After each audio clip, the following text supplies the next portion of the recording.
Hollywood does to portray CIA officers is completely wrong. We learn how to hurt people. We learn how to steal. We learn how to break in and break out of locations. But the most dangerous part of being a spy is actually everyday life. One of the fastest ways you can become compromised is through a relationship of some sort. Every time you engage with another human being, you run a risk of being compromised.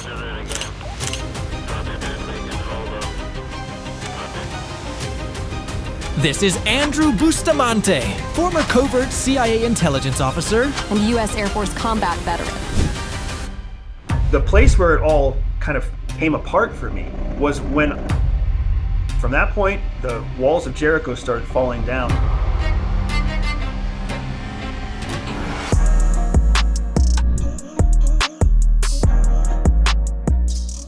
Welcome, everyone, to another episode of Unlock Your Potential. Jeff Lerner, your host, always thrilled to be back with you, having amazing conversations with amazing human beings. Today, we are joined by Andrew Bustamante, who I guess time will tell how amazing he is, but I definitely know he's interesting and mysterious and, dare I say, international man of mystery, but like less cheesy than the cliche of that.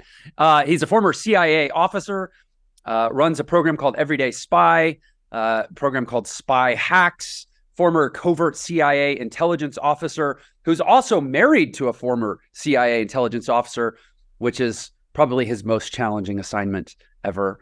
U.S. Air Force combat veteran, does a lot of corporate advising for Fortune 5, 10, 50, 100, 500 type companies, and on and on and on. We could take an hour and just read his bio, or we could talk to the man. Andrew, welcome to the show. Thank you very much, Jeff. Thanks for having me.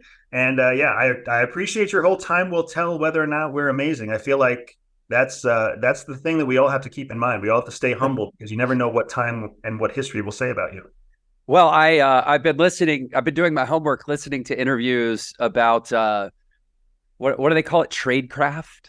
Tradecraft. Right? That's right, man. And so I'm like, ooh, well, I'm going to have to make my own judgment because I'm pretty sure that Andrew could pretend to be any human that he wanted. So, but no, I'm being kind of snarky. Like, I actually appreciated how really down to earth you come across in your conversations, being a real life embodiment of so many Hollywood cliches. It was nice to just hear from a man. But anyway, welcome to the show. I'm a little torn on even where to start. I feel like the audience is probably salivating. They want all the like they want to hear as much as you can share that sounds like it could come out of a James Bond movie, I'm sure. And I'm interested in those things too. But what I really fancy this show to be about, and that makes it a little different, is like I'm really, really interested in the man, the human, the story, the little boy with stars in his eyes who grew up to be something that to some degree did or did not comport with the stars in his eyes. And that's what's really interesting to me. So maybe we can start there. And I guess, how does one become, well, actually, before I ask, how does one become a CIA spy? How does one become a person that could become a CIA spy, right? Like, walk me back to the beginning. Yeah. Yeah, I think that's actually the better of all the questions that we could have started with. So let me kind of kick off by saying that what Hollywood does to portray CIA officers is completely wrong. And then I'm sure that surprises everyone exactly 0%. But just like when you watch a show about ER surgeons, everything's wrong. When you watch a show about how police carry out their job, everything's wrong, right? There's an element of creative license that has to be used to turn it into entertainment. Entertainment and education could not be more different, right? And what I'm all about is spy education. So the real facts about how CIA officers work are far more pragmatic and practical than anything you've ever seen in a Hollywood movie. I often tell people that I think Hollywood gets it wrong because they miss the best parts of being a CIA officer. The best parts about being an undercover intelligence operative is that nobody knows you're an intelligence operative. You literally control the world around you. Nobody even notices you. You can get in, execute your secret mission, and get out, and nobody even knows you were there. That is so much more pragmatic and useful than any of the stuff that you see happen on stage or screen when it comes to spies and spy novels and spy media. So really, to answer your question in as short a way as possible, the way that you start your journey to becoming an intelligence officer is you start with a ruthless focus on practical, pragmatic decision making. And for me as a kid, that was kind of forced upon me. My father died before I was born. I was raised by a single mom who was, the first generation of American citizens who got to the United States illegally, and she didn't have a college education. Like, I was born in very practical situations. My mom had to figure out how to be a single mom raising a child, in a different culture, and that was where I grew up. So I was feeding myself breakfast and watching Saturday morning cartoons, dressing myself for public school by the time I was 6 years old, and that's where the roots were kind of laid. So, and obviously the government has their ways of detecting certain. I mean, oh my gosh, it's also cheesy.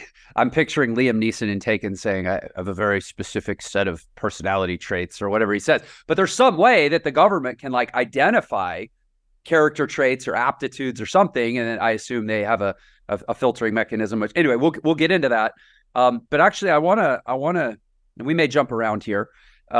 So how my brain works, but I love what you said about how, espionage skills or spy skills or whatever the labels are, they're like so much more practical.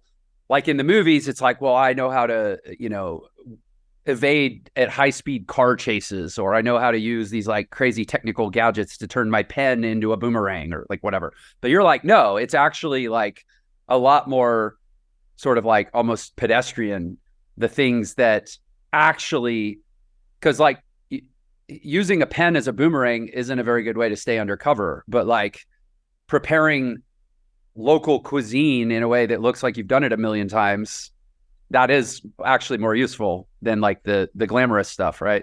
Sort of. So let's use your pen example, right? So, and Okay. we'll make this a little bit entertaining because that's what's going to keep people's attention, right?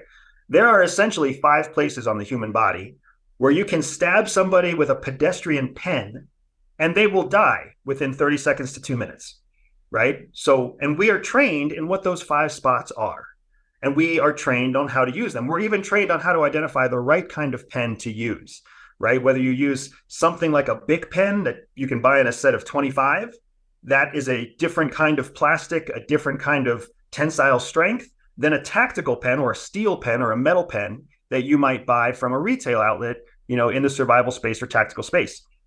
Regardless, when you're choosing an instrument that you might use to do someone harm, you always have to consider how that instrument might be traced back to you, whether that's through fingerprints or whether that's through some kind of sales code or some sort of registration ID, right? Because if you're going to be undercover, the perfect instrument to defend yourself with is an instrument where you use it for some sort of activity that could be considered criminal, and then you dispose of that item and it can't be traced back to you.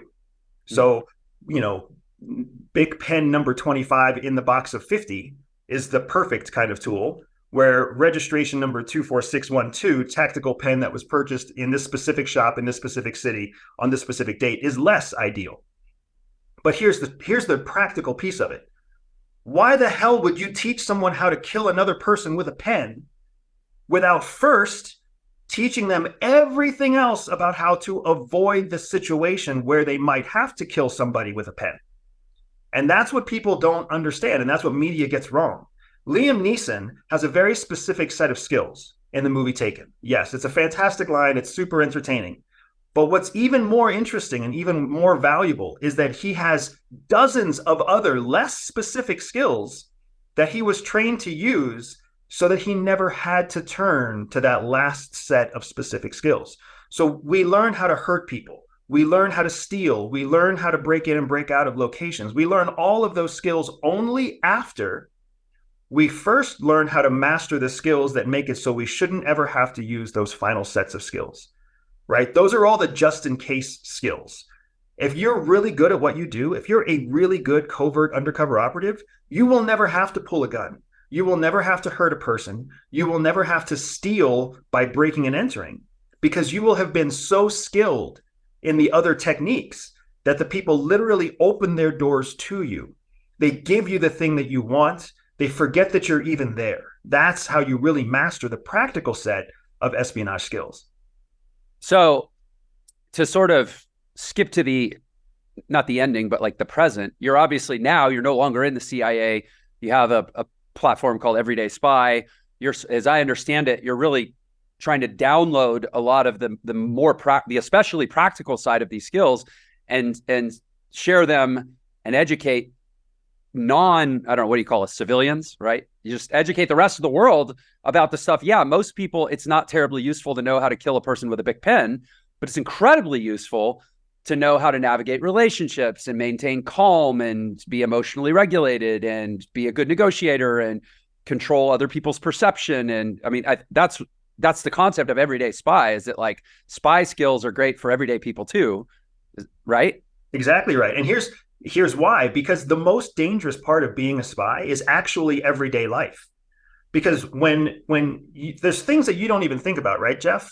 When you go out and you live a standard 24-hour day, there's over 100 instances where you don't even realize you are using your identity and you are leaving a breadcrumb trail behind you that is traceable, trackable, and potentially could be leveraged for harm of you, your family, or your business, right? Every time you pull out your credit card, every time you step into your own vehicle that has a license plate on the backside of that vehicle, every time you use your cell phone, every time you type in a location into GPS, every time you accept cookies on a website, there's a dozen things that you're doing without even thinking about it, right? When you click yes to allow an app to access your contact list, these are all touch points that identify Jeff Lerner, what we call the real person, right? Your true identifiable information.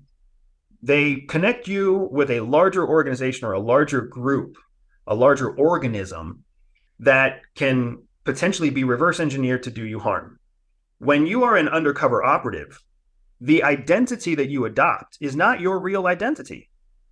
So now when your alias identity plugs into that larger organism, it is very traceable. It's very trackable back to what you claim to be versus what you actually are. So if Jeff Lerner is an alias as Jacob Trust, and Jacob Trust calls somebody who's on Jeff Lerner's contact list, you've just connected Jeff with Jacob. And now all of a sudden, both Jeff and Jacob are at risk of being identified for being the same person. So all those daily activities, from using your credit card to signing a receipt to turning when somebody calls out the name Jeff or Jacob in the hallway, all of those little everyday activities become very dangerous for an actual professional covert intelligence operative. So the thing that we're trained the most to control and anticipate are the challenges of everyday life.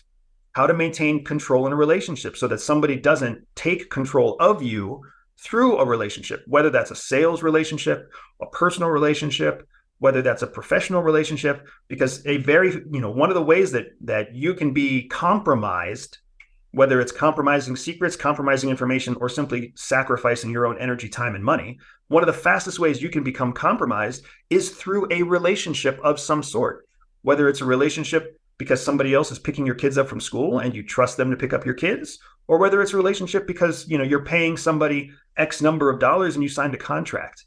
Every time you engage with another human being, you run a risk of being compromised. And that's the bigger risk to us than, let's say, kidnapping or some sort of hostile entry into your home. Those things could happen, but the probability is much lower than the probability of another human being trying to compromise you through some sort of relationship or some sort of compromising conversation.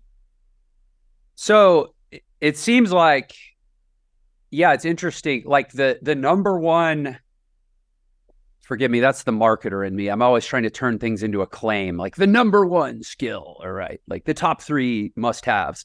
But let's make a listicle, man. Yeah. Top 5 listicle. But let's start with the first, because in a way, based on what you just said, it seems like the number one skill of a spy is to be underestimatable. Yes. I love they don't see you coming, because it's a lot easier to just not have people look into the 9,000 data points than to make sure you've perfectly secured all 9,000 of the data points. Bingo. Based on 90 days of doing 100 things a day, right?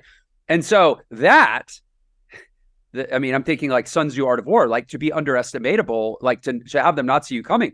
That is not a uniquely valuable skill to spies. That's like the number one way to have your way in life is you stay in command by getting resources to ignore you until it's your time of your choosing. But here's what's funny about that, Jeff. You can say that rationally right now, but that's not the way people live.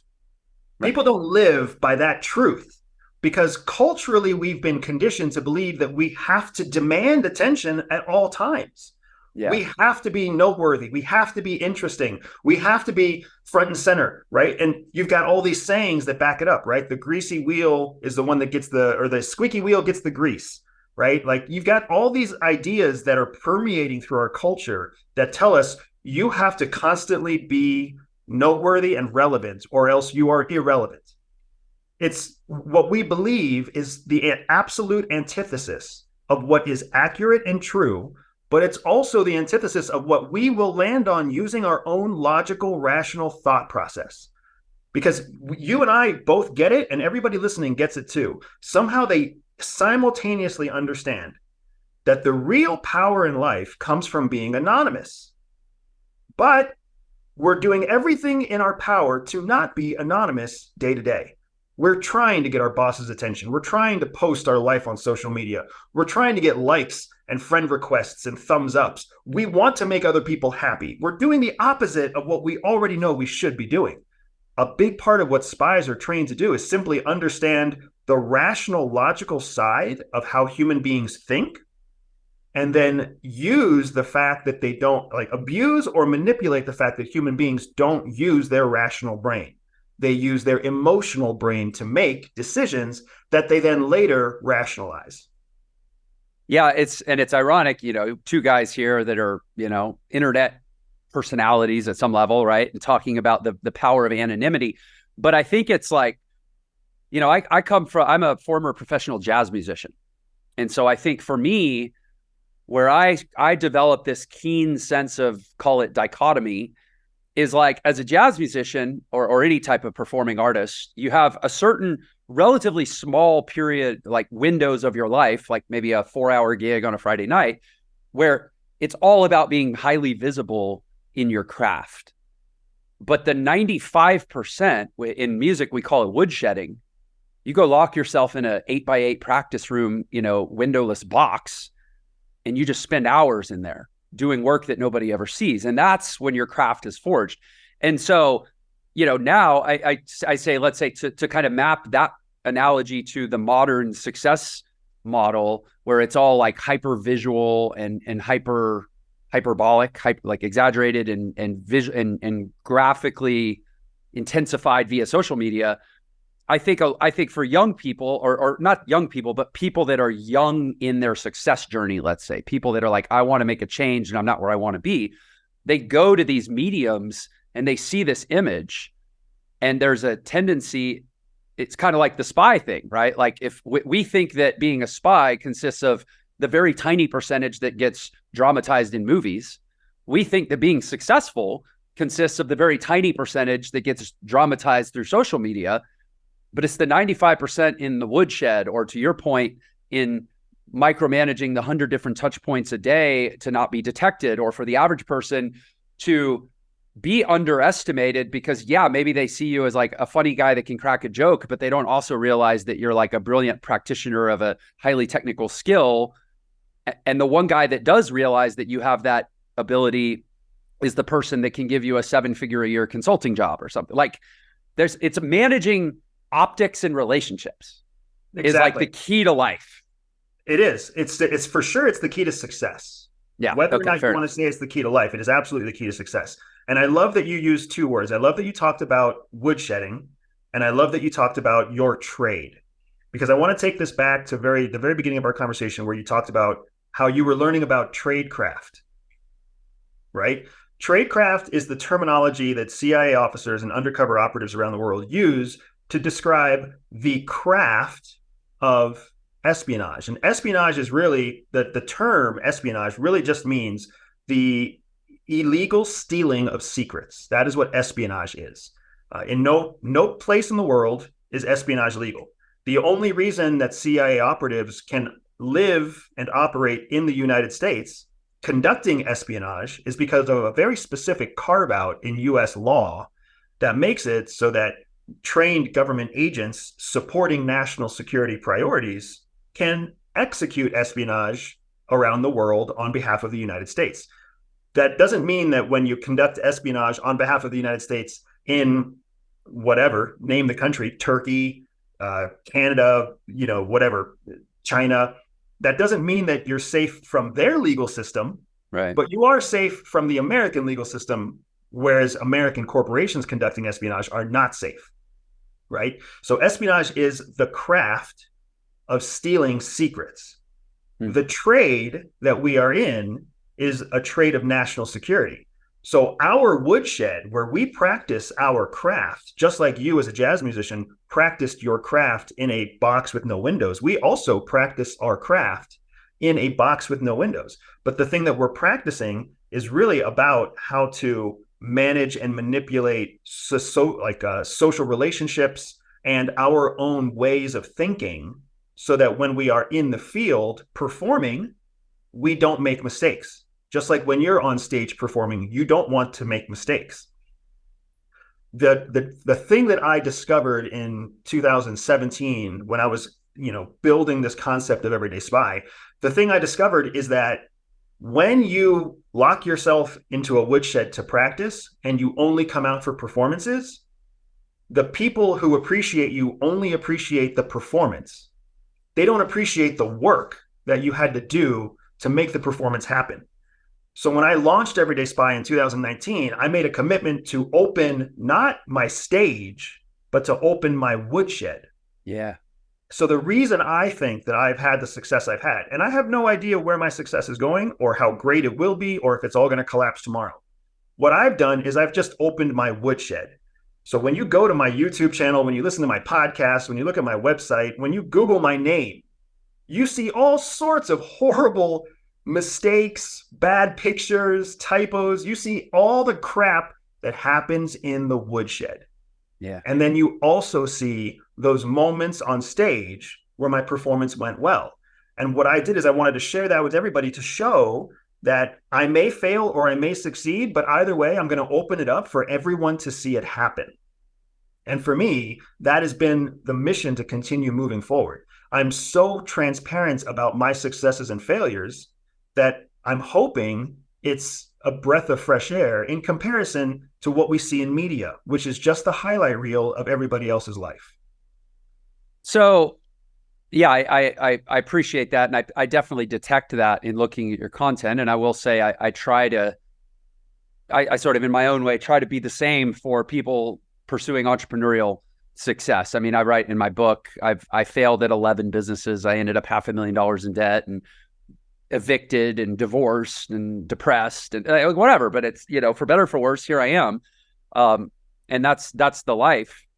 But anyway, this is about you, not me. So I'm curious.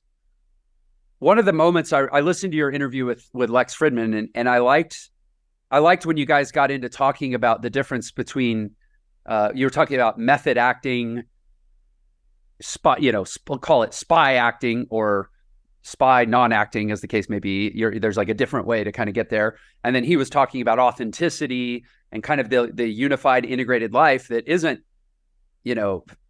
factionalized in different personas and whatnot. So I'm curious, because I think I can totally, it's very obvious and intuitive how these skills of like emotional regulation, staying in the logical place of the brain and not downgrading into the cerebellum and thinking like most people do.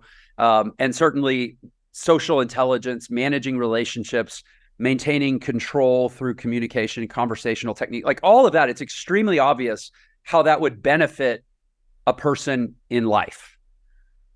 The difference, and I'm curious how you've sort of reconciled this or how you navigate this now, is that you guys, or in your old life, you were using all that to create a false reality in call it real life, there's like probably this at some level almost an elevated level of art, which is to use all that not to create a false reality, but to create almost like an intensified real reality, like a real reality in which you have more control than the average person inhabiting a real reality. So I'm curious. Yeah. Connect those dots for me. Yeah, absolutely. And I appreciate what you're getting at here. So what you were talking about previously when it comes to, integrated thinking and the conversation I was having with Lex when it comes to how most people kind of try to create an authentic life versus what a spy does when we try to create a compartmentalized life. That's the word we use. We compartmentalize different elements of our operations, different elements of our alias personas, as well as our genuine real personas. We compartmentalize them so that we can essentially control and insulate one from being a danger or a distraction from the other. Whereas what the average person tries to do is they try to find a way to integrate everything together. And in that process of integrating everything together, what ends up happening for a lot of people is we become overwhelmed. We become emotionally compromised, and we become overwhelmed because we're trying to do everything instead of trying to do just one or two things. So what we've turned into, or what I have done in my efforts to try to share the skills that CIA gave me and to communicate them and translate them into everyday practical tangible methodologies, is I've had to share how we compartmentalize and why we compartmentalize, but I've also had to explain the psychological and cognitive benefits of doing such. And, just like any teacher will tell you, when you teach other people how to do what you know, you start to learn it better and you start to see different ways to connect it and you start to understand it and exercise it and practice it at a higher level. So I've really gained a ton of value for myself in trying to find the way to explain, teach, and justify these practices to others. And one of the ways that we've learned to do it ourselves is, we have to be very transparent. I have to be very transparent. My wife has to be very transparent. My wife is much more uncomfortable with the level of transparency that we have to share with the world in order to communicate our mission and achieve our goals. And our goals being to execute on our mission of breaking barriers with spy skills and spy education for everyday people. So the way that we've kind of learned to adapt our compartmentalization model is that most 95% of what we do about 72 hours delayed. So people who intend to do us harm, and there are plenty of people out there who want to do everyone harm. They want to tear down your success. They want to question your authority. They want to do you physical harm, whatever else it might be. We generally try to stay 72 hours behind whatever it is that we are publishing. So if you see me on social media, the picture that you see me in is 72 hours old, right? When I do interviews like this with you, this podcast is not airing today. By the time this podcast airs, this will not be the room that I'm in. And this nondescript room as it is a room that is going to be very difficult for people to understand and to identify anyways. So that's one of the ways that we try to insulate to keep ourselves physically safe, but we do the same kind of thing to keep our intellectual property safe. So we try to make sure that we are always publishing new content, publishing new ideas, publishing new ways and new courses, new books, new media assets or media rights. We're always trying to do that in a way where we have a head start over the competition so that we're insulated by time. Time, distance, and what's known as change in direction. These are three different ideas that are repeated. They're foundational within espionage and tradecraft. Changing direction means people think you're going left, but then you're actually turned right before they realize it. Time means that the more time you have under your control, the more advantage you have over your opponents. And distance means that the farther the distance that you cover in a period of time, the more difficult it is for your adversary to be able to catch up and find you, especially if you're also changing direction. So we've just taken these three concepts, these time, distance, and change in direction, and we've applied them to our physical life to protect our family, and we've applied them to our business and our IP to protect what we're building professionally and in our career. That's really interesting. I see why it's sort of like, okay, what would be the relevance of, espionage work to like a Fortune 100 company, but you get into concepts like that and you're like, I see, strategic preserving competitive advantage and so forth. So I want to drill down to, or kind of stay on this authenticity question. So one of the sort of dialectical tensions in my life and my work is, like, just a little quick context. I run an education platform that has a very large number, upwards of 100 a day, of students coming in that are like, I want to change direction in my life. And that requires, I mean, for most people, it's like, I need a new relationship with money. Either I make more of it, or I have some new way to get it. Like I'm clocking into the warehouse at Amazon 12 hours a day. And instead, I want to be able to sit at home on a laptop to get money, right? It's not always I need to make a bunch more. It's just I want to be able to do something different to get it. And so we're an entrepreneurial education platform.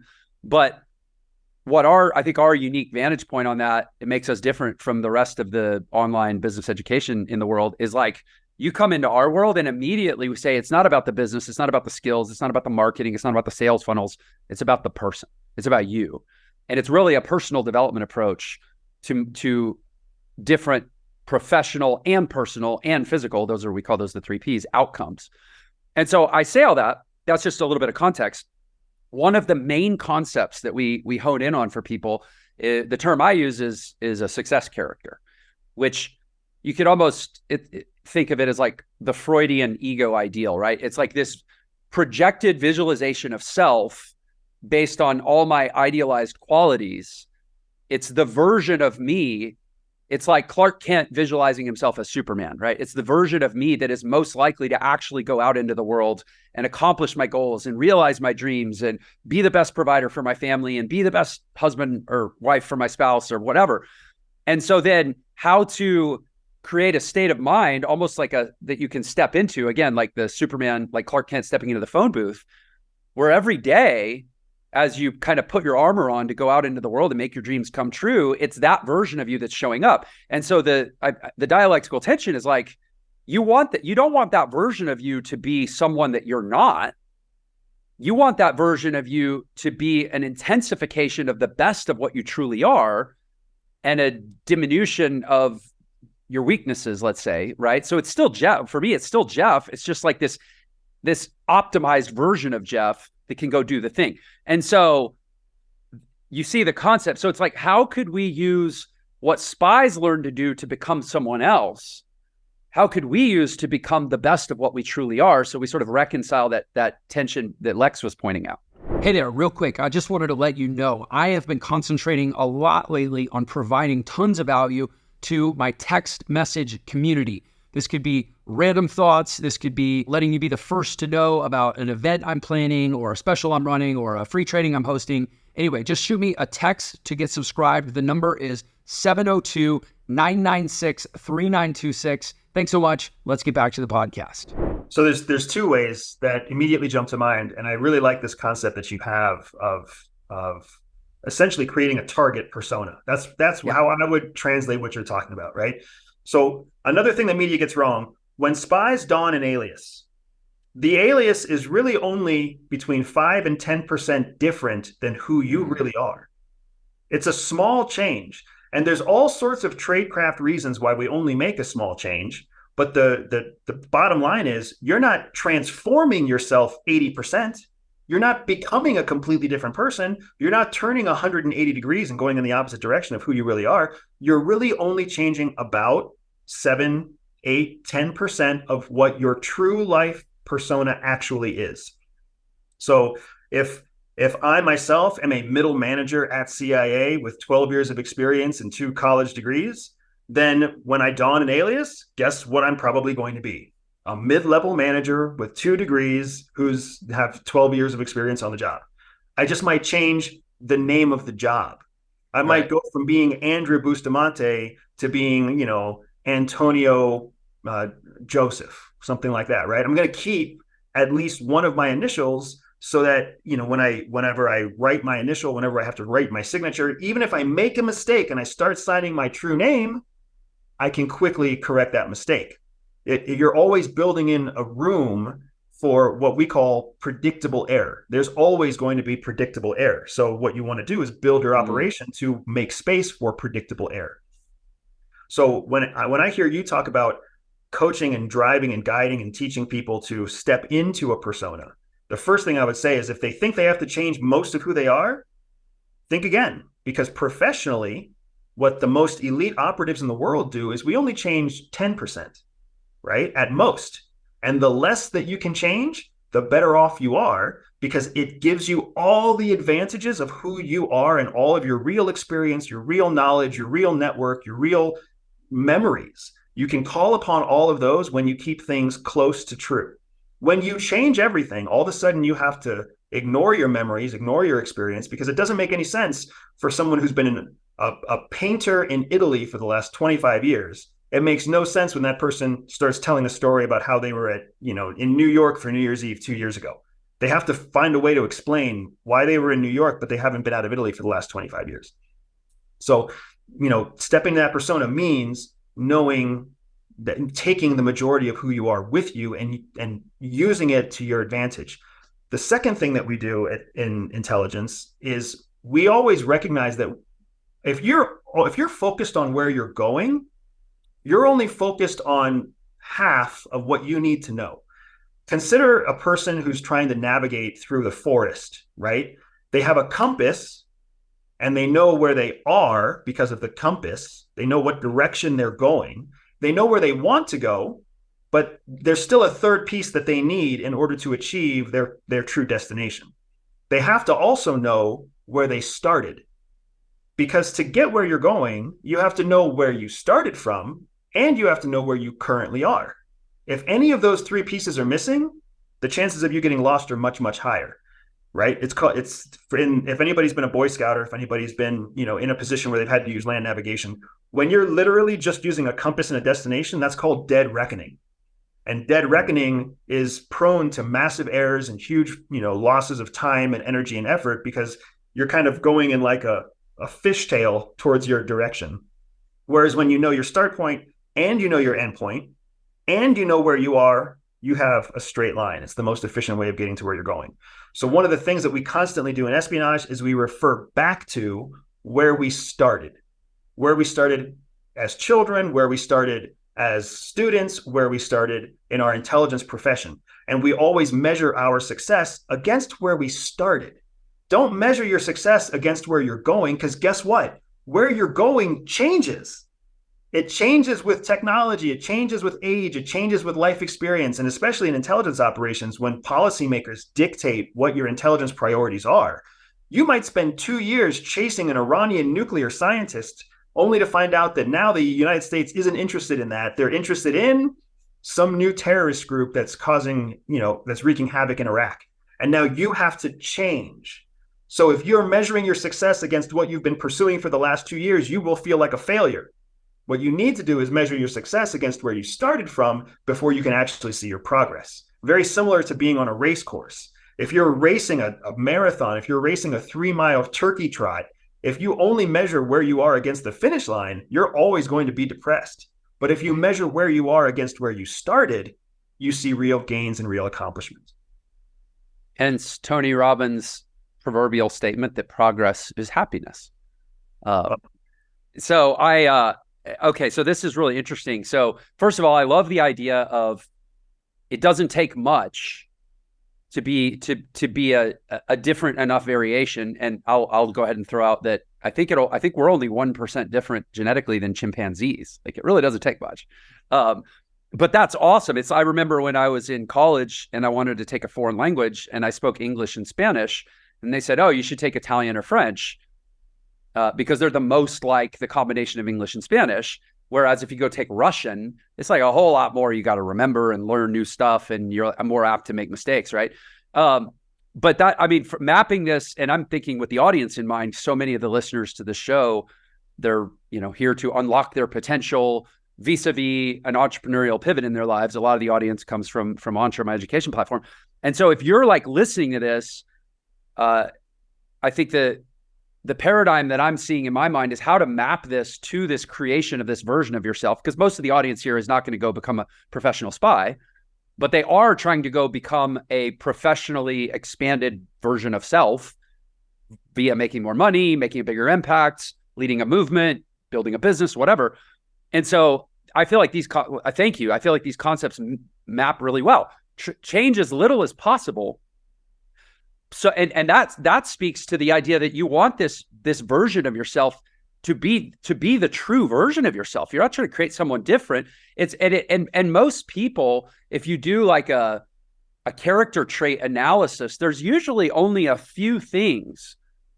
Well, there's technically always in any set of variables, one variable is going to be the most constrained of all the variables. So for like the average person, if you say, okay, map all their character traits, let's say one of them is, I'm really scared of public speaking. That one variable could be responsible for like 90, let's say that's one of 20 variables. So it's only 5% of the variables, but it could represent 90% of the limitations that you're placing on yourself. So instead of focusing on 20 things to change, just visualize a success character that just has that one that's expanded. And you open up a whole new world of possibilities. Right. I would even argue, accept the restriction for what it is. Okay. And instead of investing a massive amount of energy and effort and resources into changing the constraint, instead take all those same invested resources and put them into something where you're naturally strong. Okay. Right? We have another concept in espionage where we don't try to fix our weaknesses. We try to improve our strengths. Because as you get better at your strengths, guess what happens to your weaknesses? They also naturally improve. It's a question of return on investment, or a question of how you distribute limited resources. Cognitively and practically, distributing your resources into the areas where they have the highest return on investment is a better decision than investing your resources into a quotient with a lower return on investment. So if you're really good at one-on-one conversations, but you're really bad at public speaking, it might make more sense to double down on one-on-one interactions instead of the hours and time and investment and money that would go into taking public speaking courses and tormenting yourself on these little stages. And every step of the way, you're beating yourself up. Whereas if you take the same resources and you put them into one-on-one conversations, you might have real success in business. Yeah, that's a great point. You're right, because to try to improve a weakness would be to make yourself unlike yourself to a greater degree than to increase an already naturally present strength. That person's going to be more like the raw person than the other. So that I love that insight. So that actually, what that reminds me of, I don't know if you've studied positive psychology and the work of Martin Seligman, but in the late 20th, early 21st century, Martin Seligman at University of Pennsylvania basically said, hey, all of psychology is focused on people's weaknesses, deficiencies, sicknesses, neuroses, and so forth. And even the diagnostic and statistical manual, you go through it and it's just this giant tome of all the things that can be wrong with people mentally. He's like, what if we created a version of psychology that focused on what's right with people and amplifying those? And he rewrote the DSM to be called the CSV, characters, strengths, and virtues. And you go through it and it's like, oh, I have that, only they're good things. And then it's a school of psychology that teaches you to lean into those traits. And it's got some pretty, and that sounds a little bit woo-woo, but it's got like major clinical bona fides of far superior validated outcomes than always everybody just focusing on what's wrong with them. So that's really interesting. So then let's get like really brass tacks. Actually, let's get brass tacks, but before that, let's back up. Do you mind? I feel like there's still a little bit of biography missing, and I'm keeping an eye on the time because I want to get as much from you as I can. Let me ask, like, you mentioned that as a little kid, you're sort of practically oriented, and that was where this bed of skills or traits were developed. But like, what do you think particularly suited you? Because there's a lot of latchkey kids that take care of themselves. What do you think particularly suited you for this work? And then once you got into the work, as much as you can share, I'm curious, what were those traits that you found in yourself that you needed to lean into or amplify in order to become the best spy you possibly could? So, this is a great question for a number of reasons. But what I think most latchkey kids will understand and appreciate, that is critical to answering this question is that CIA puts you through between a 9 and 18 month recruitment process. And that recruitment process isn't so that they can find the best of the best. That's something that Hollywood makes you believe. They're not looking for the best of the best. They're not looking for the person who is optimized and self-sufficient and confident and, the person who can do anything. That's not who CIA is looking for. They're looking for somebody who is inherently dependent on external validation and somebody who takes specific orders and will put and will value executing the order above protecting themselves. Right? So the reason it takes 9 to 18 months of vetting is to find the exact right combination of person who will essentially be brought into an environment where they will be given secrets. They will be given national security secrets, and they will be trained how to execute crimes without being caught. Before you invest in that kind of person, you need to go through a very robust HR process to bring them in. And the person that you want is somebody who's incredibly loyal, very predictable, and who you have intense leverage over, psychological leverage over.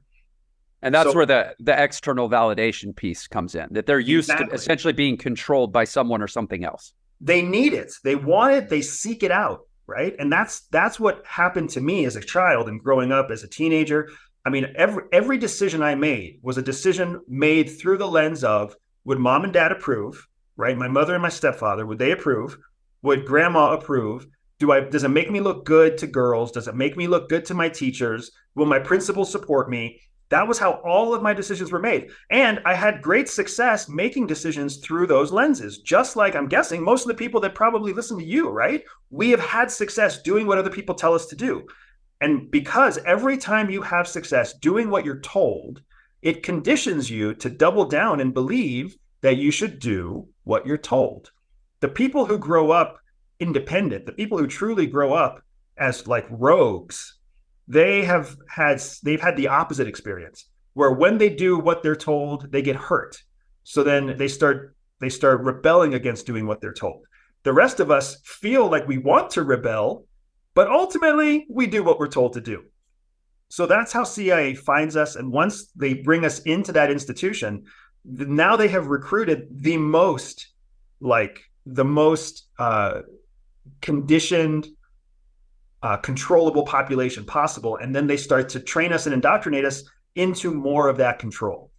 The place where it all kind of came apart for me when I saw the wizard behind the curtain was when I had my first child.